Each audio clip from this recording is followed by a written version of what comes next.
Hello guys, bersama saya lagi dalam Alright Nopal Channel. Makin panas dan makin mengejutkan sahabat-sahabat semua. Ya, kita boleh nampak Perikatan Nasional semakin terdesak dan makin tenggelam sahabat semua. Ya, apabila usaha mereka semakin mahu menebuk atap, merampas kerajaan, mahu menumbangkan Datuk Seri Anwar Ibrahim, semakin itulah sahabat-sahabat semua, satu demi satu ahli parlimen pembangkang memberikan sokongan kepada Perdana Menteri kita, Datuk Seri Anwar Ibrahim. Yang terkini dikabarkan seorang lagi bakal memberikan sokongan kepada Datuk Seri Anwar Ibrahim, kepada Kerajaan Perpaduan Malaysia Madani. Jadi tanpa buang masa, saya mau kita bersama-sama untuk mendengar pencerahan daripada Brother Iswardi yang saya petik daripada sosial media beliau di Facebook, Iswardi Murni Official. Jadi tanpa buang masa sahabat semua, mari kita tonton video ini bersama-sama. Okay, orang tak faham benda tu. Kita baca kenyataan ini. Saya tertarik. Saya tak baca habis tadi, tapi kita baca sama-sama di dalam apa orang kata, di Malaysia kini oleh Kadir Jassin. Siapa pencetus sebenar langkah Dubai? Apa juga gerakan ke arah menumbang atau menunggang kerajaan adalah mengenai kuasa eksekutif dan duit. Kuasa adalah bersamaan dengan duit bagi yang memegang tampuk kuasa. Bagi yang tidak berkuasa, harta yang boleh dibeku atau disita. Kerana duit, ahli parlimen pembangkang berpaling tadah menyokong Perdana Menteri Anwar Ibrahim. Mereka kata mereka hendak peruntukan untuk kawasan. Justru duit memainkan peranan penting dalam apa juga gerakan menjatuh atau menaikkan kerajaan. Slogan demi agama, bangsa dan negara hanyalah penyedap kata. Yang benar-benar bersuara adalah duit. Orang putih kata money talks. Ada duit, boleh cakap. Tak ada duit, duduk senyap-senyap. Jadi tidaklah menghairankan kalau yang ditakuti oleh kerajaan Madani adalah money. Oleh sebab itulah mana-mana pihak yang berduit atau disyaki berduit tetapi tidak menyokong kerajaan sangat dicurigai. Sejak penubuhan kerajaan perpaduan setahun lalu, agensi penguatkuasaan seperti SPRM, LHDN dan GPDRM telah menyiasat sesiapa saja yang disakinya. Bagi orang yang tahu, siasat menyiasat sudah jadi amalan biasa. Apatah lagi setelah tumbang Barisan Nasional pada 2018 dan rampasan kuasa menggunakan SD selepas itu. Sudah menjadi amalan, engkau buat kepada aku buat kepada engkau. Orang putih kata tit for tat. Saya pernah cerita bagaimana saya disoal oleh BPR pendahulu kepada SPRM pada akhir 90-an bersabit dakwaan keterlibatan Anwar Ibrahim dalam urusan pembelian lesen penjana elektrik bebas IPP oleh Rail Miles Sdn Bhd daripada dua individu Bumiputera. Saya adalah salah seorang ahli lembaga pengarah dan pemegang saham Rail Mile pada waktu itu. Dakwaan itu terkandung dalam SD bekas Gubernur Negara Abdul Murad Khalid pada 1999. Sepanjang ingatan saya tidak ada tindakan susulan kepada siasatan itu. Boleh jadi waktu itu kerajaan hanya tidak tahu kesahihan dakwaan Murad, khususnya kewujudan war chest Anwar. Dalam persekitaran politik duit, tidak ada ahli politik boleh kekal lama. Apatah lagi sebagai pembangkang, tambah sumber keuangan yang sihat dan penyokong sektor swasta ramai. Seperti yang berlaku dengan rampasan kuasa pada 2020 dan penggulingan oleh kluster Mahkamah UMNO pada tahun berikutnya, unsur kuasa dan duit memain peranan, sama ada duit politik atau peruntukan kerajaan. Dalam konteks Anwar, semasa Anwar sebagai Perdana Menteri mempunyai kuasa pentadbiran politik dan keuangan yang sangat kuat, melainkan beliau sendiri lemah, adalah mustahil mana-mana pihak boleh menumbangkan beliau.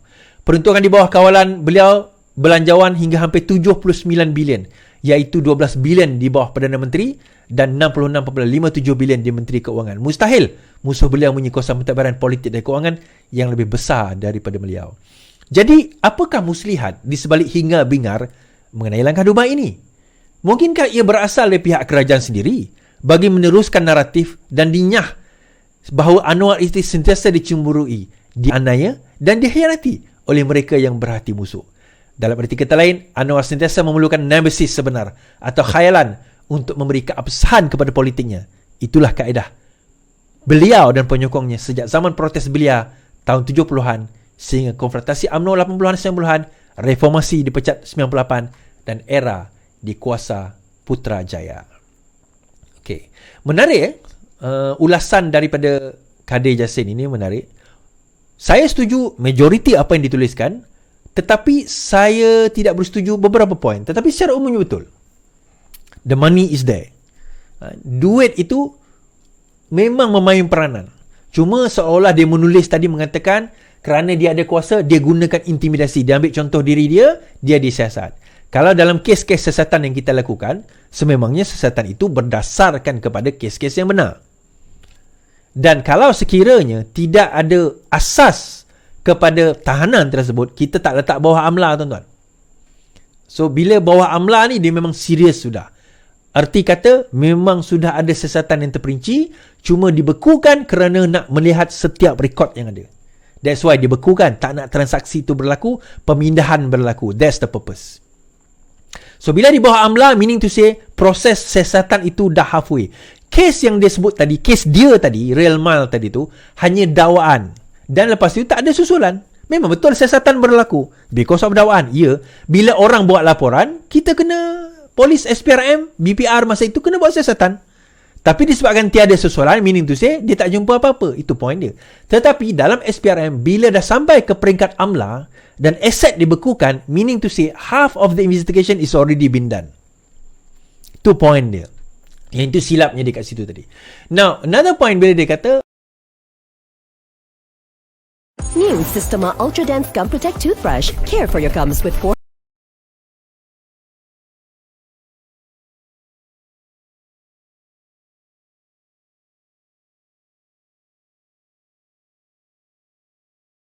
Anwar perlukan nemesis, perlukan musuh. Sebab itu mungkin ini diciptakan. Ini diciptakan untuk nak terus mewujudkan nemesis tersebut. Baik, kalau ini diciptakan, tuan-tuan, apa kata kita dengar kata Sanusi sendiri mengenai adakah benar langkah Dubai itu sebagai satu hayalan menjelma, ataupun ia satu realiti.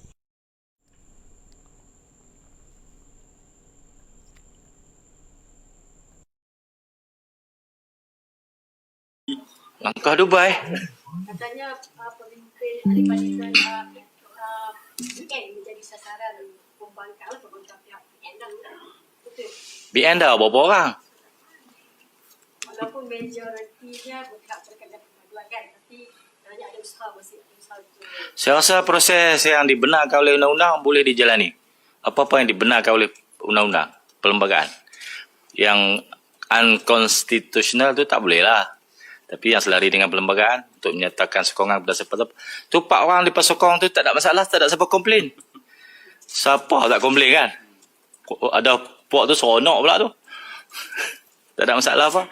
Kalau sokong lepas 4 orang, 5 orang tu digambarkan sebagai tindakan yang berperlembagaan berdasarkan demokrasi, tindakan sebaliknya pun biasa saja. Kalau dia boleh ambil 5, kalau kita boleh ambil 10, takkan nak marah kot. Kalau sokong dia, tak apa. Kalau tak sokong, kalau ambil 10, kita ambil 5. Okey, kita ambil 5, dia ambil 10. Kalau kita ambil 5, dia ambil 10, dia baru tambah 5, masih tak cukup. Apalah Sanusi ni. Okey. sokong dia, takkan tak boleh. Tentulah boleh juga. Jadi itu proses biasa dalam demokrasi yang dibenarkan oleh perlembagaan. Saya rasa itulah loophole yang berlaku dalam Akta Lompat Parti yang menunjukkan jalan. Loophole tu mereka. Jadi kita lalu sajalah. Saya tak fikir dia ada langkah apa-apa lah. Ada orang kata bukan dia langkah Dubai, langkah cokek saja. Pasal benda tu dibijang, dibuat di Kuala Lumpur je pun. Tak payah pergi Dubai. Saya rasa Dubai tu dummy sajalah. Sebab dia pernah pergi berjalan ke Dubai. Banyak orang pergi Dubai. Ada flight.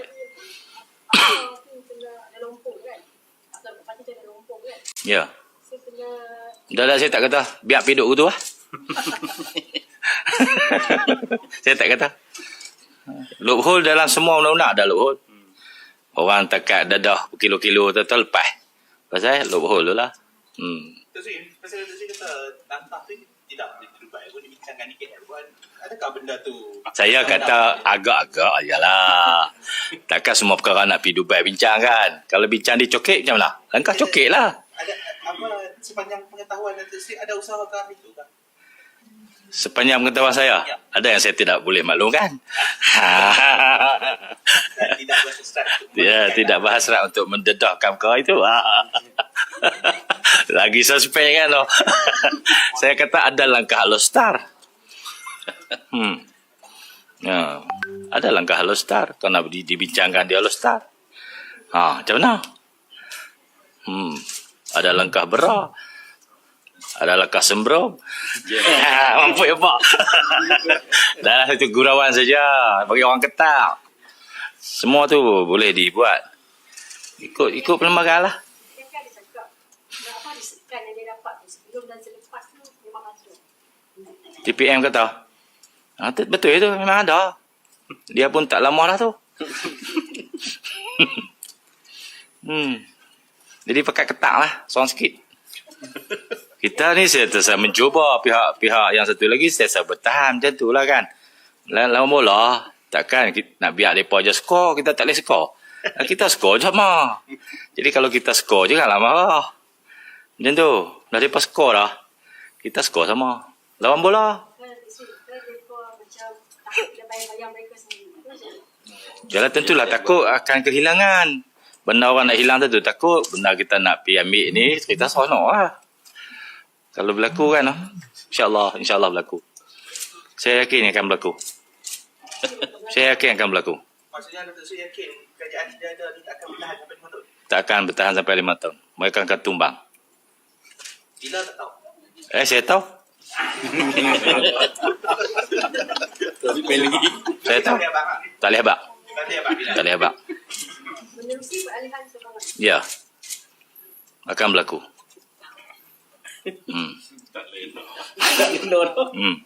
Siapa tak boleh nak main ambil ubat mak saya. Saya nak jepi ayak sejuk ya bagi sejauhan. InsyaAllah boleh lena.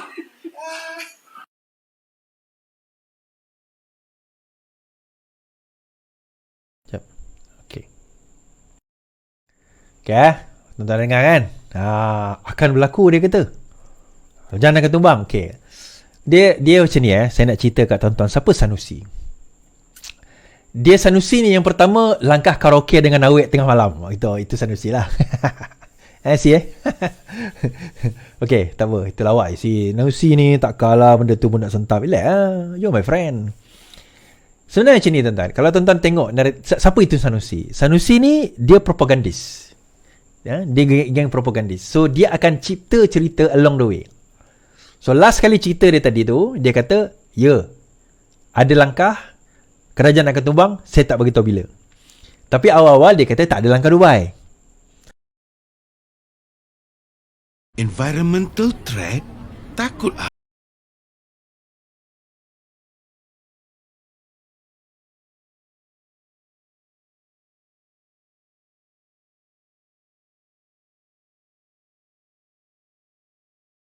Mungkin langkah cokit, dia kata. Okay? Tak ada langkah itu, tak ada langkah ini. Dia macam ni lah. Saya nak cerita terus terang.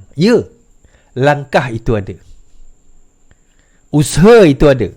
Perbincangan itu pun ada. Cuma sekarang ini, yang diorang tak ada, ini tuan-tuan. Itu saja. Nah, disebabkan itu tak ada, bukan setakat tak ada untuk nak bayar tu, diorang tak ada untuk nak kekalkan orang yang diorang ada sekarang ni. Membawa saya ke poin saya di dalam Facebook tadi. Yang ni tak ada. Kan? Dan juga, sebelum saya cerita membawa poin saya tadi tu, kenapa Sanusi duk cakap macam tu?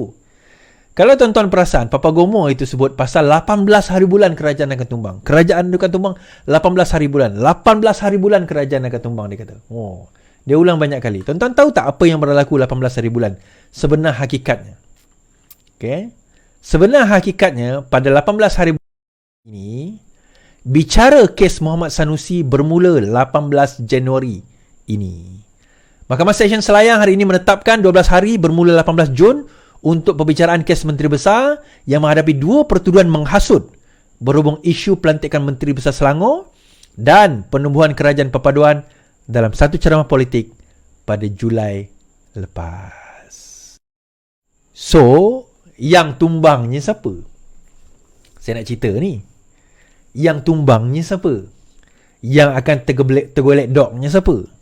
Tuan-tuan tahu tak bahawa Sanusi tidak dibenarkan bertanding dalam majlis pimpinan tertinggi PAS? Disebabkan oleh keadaan itu, berkemungkinan besar selepas ini dia tak akan jadi menteri besar lagi. Ini last term bagi dia. Ini bukan last term bagi Anwar Ibrahim. Ini last term bagi dia. Dia habis dah. Dia orang dah ada calon lain. Mungkin Sanusi akan ditukar, berkemungkinan sebab kes ini 18 hari tuan-tuan. Biasa kes Hatta Sultan ni dia ambil cepat. Dia lambat. Tapi yang ni cepat. 18 hari. So berkemungkinan besar kalau sabit kesalahan, PAS ada alasan untuk menukar beliau. Jadi yang tumbangnya siapa? Anwar Ibrahim minta sampai 5 tahun ke atau dia? Membawa saya kepada poin yang saya nak bawa malam ini. Iaitu, dalam keadaan yang ada sekarang ini, ada cerita bahawa 3 ahli Perikatan Nasional telah pun menyatakan minat bagi berbincang untuk nak bersama menyokong kerajaan PMX buat masa ini. Dan untuk makluman tuan-tuan dan puan-puan, daripada 3 ini, 2 adalah pimpinan tertinggi. Bukan yang level macam Kuala Kangsar, Bukit Gantang, bukan. Ini level pimpinan tertinggi. Tetapi saya baru dapat berita daripada 3 ini, berkemungkinan seorang telah menarik diri. Bukan dia tak nak, tapi terma dan syarat tu dia agak sukar sedikit. Benda yang dia minta tu agak sukar. Out of the ordinary kita kata. Bukanlah out of the ordinary macam mana, tapi kita bukan kerajaan korup lah, senang. Kita bukan kerajaan songlap. Okay, so ada 3. So satu ni dah dulu, sekarang ni 50-50. Tapi satu ni nampak gayanya macam 80-20, 90-10 je, macam tak nak je. So tinggal 2 lagi. Tapi macam ni lah saya nak cerita. It doesn't matter. 3 ni melompat ke, 1 melompat ke, 2 melompat ke, 0 melompat ke, arti kata menyokong PMX, kerajaan sekarang sudah stabil. Soalan, adakah benar dakwaan bahawa kerajaan ini tak boleh kekal 5 tahun lagi? Soalan saya mudah je tuan-tuan. Macam mana mereka nak jatuhkan kerajaan sekarang ini? Macam mana mereka nak jatuhkan kerajaan sekarang ini? Move dia adalah, mereka perlu memastikan siapa-siapa yang menyokong pembangkang untuk membentuk kerajaan. Move dia kena pastikan 2 perkara. Perkara pertama adalah bila dia kata dia nak sokong pembangkang ataupun buat kerajaan baru, betul-betul ada majoriti. Itu yang move pertama. Move kedua adalah siapa? Perdana Menteri. Mereka tak nak berlaku seperti mana yang berlaku pada tahun 2020. Sekejap Muhyiddin Yassin, selepas itu jadi Ismail Sabri. Sebab masing-masing duk nak jadi, masing-masing tak cukup jumlah. Siapa yang tarik, kerajaan tumbang. So mereka minta supaya diri mereka menjadi Perdana Menteri. Bayangkan pada waktu itu, daripada kalangan tersebut sebenarnya PAS dan juga Bersatu yang paling banyak kerusi. Tetapi UMNO menjadi Perdana Menteri. Kerana apa? Untuk mengekalkan kuasa.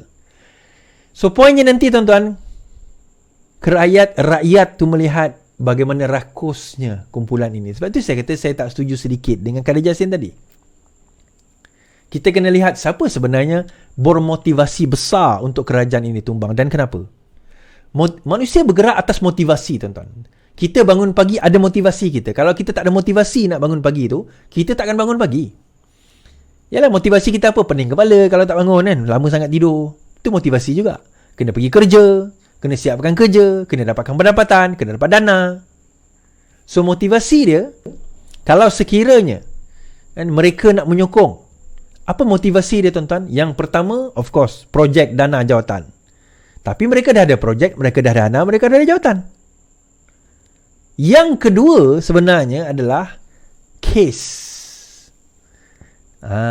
Yang disiasat. Itu motivasi yang sebenarnya menyebabkan orang seperti PAS dan Bersatu mengatakan bahawa mereka sekarang ini nak sangat supaya kerajaan ini tumbang kerana kes-kes masa saya sebut tadi lah. 18 hari bulan ni kes Sanusi. 18 hari bulan Januari ni kes Sanusi. Tak lama lagi tu. See you in prison nantilah. kita kawan. Terbaik sahabat semua. Itu dia pencerahan dan juga pendedahan mengejutkan daripada Brother Iswardi yang mana mengatakan sepanas mana usaha pembangkang hari ini untuk menembuk atap, sepanas itu jugalah ya ahli-ahli parlimen daripada pembangkang yang akan memberikan sokongan kepada Kerajaan Perpaduan Malaysia Madani hari ini. Ini adalah karma, sahabat semua. Ya, kerana mereka masih beria-ia untuk menembuk atap, akhirnya ya pemimpin mereka, ahli parlimen mereka sendiri tidak merasa yakin lagi dengan kepimpinan mereka. Ya, dipenuhi dengan sikap ego sombong, ya, hanya mau merampas kuasa dengan menembuk atap dan sebagainya. Hanya satu demi satu ya memberikan sokongan kepada kerajaan hari ini. Apa pandangan anda, sahabat semua? Jadi anda boleh berikan komen dalam ruangan komen, tapi ingat, komen dengan cara berhemah. Terima kasih. Izinkan saya untuk mengundurkan diri, dan seperti biasa peribahasa mengatakan tak apapun kangkap 2 ton keinginan. Dalam bahasa Melayunya, tepuk dada, tanya selera. Sekian je daripada Alright Napa Channel. Kita berjumpa lagi. Bye-bye.